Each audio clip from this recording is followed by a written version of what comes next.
j'ai toujours formidablement aimé la vie.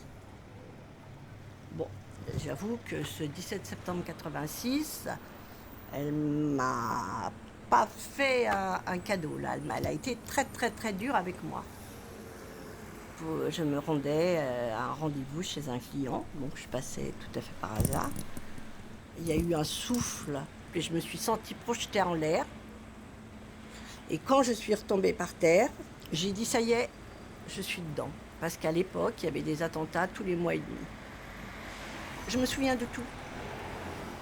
La première chose, il y a des gens qui sont passés à côté de moi, qui m'ont dit « Mon pauvre petit, c'est tellement terrible qu'on ne sait pas quoi vous dire. »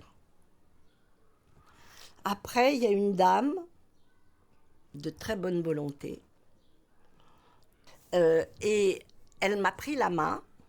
Déjà, bon, je pouvais serrer une main. Elle me disait « C'est rien, mon petit, c'est rien. » Et moi, j'avais les yeux rivés sur ma jambe. Je me suis dit « Mais elle est folle, elle. Pourquoi elle me dit « C'est rien ?»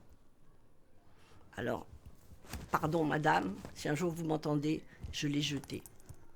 Je l'ai jeté parce que je me suis dit « Il faut quelqu'un qui sache m'aider. » Et là, sur mes coudes, mais c'est parce que, vous savez, c'est un état, ça paraît, on dirait un roman, mais on est dans un état qui est tel que je me suis dit, bon, maintenant, sur mes coudes, il va falloir que je sache quelle est la personne dont je vais fixer le regard et qui va savoir m'aider. Et à un moment donné, j'ai rencontré un regard et j'ai senti que cette personne pourrait m'aider. Alors je ne l'ai pas lâché, hein.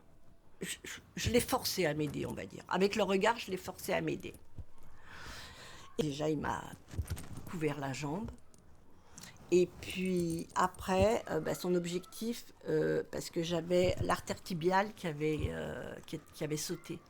Donc il m'a fait un point de compression, bien évidemment, parce que je perdais tout mon sang. Et son objectif, c'était de me faire parler en attendant que les secours arrivent.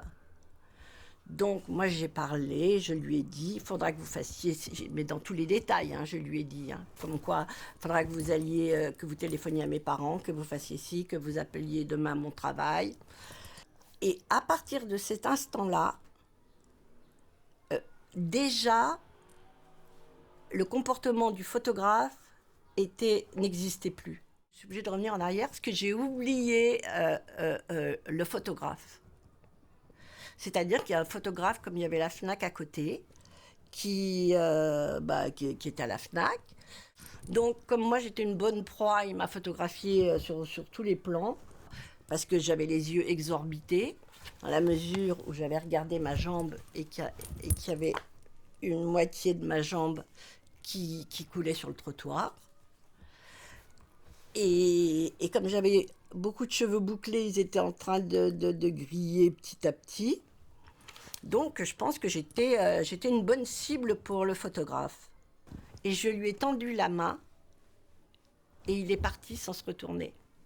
Et là, je lui ai dit « salaud ».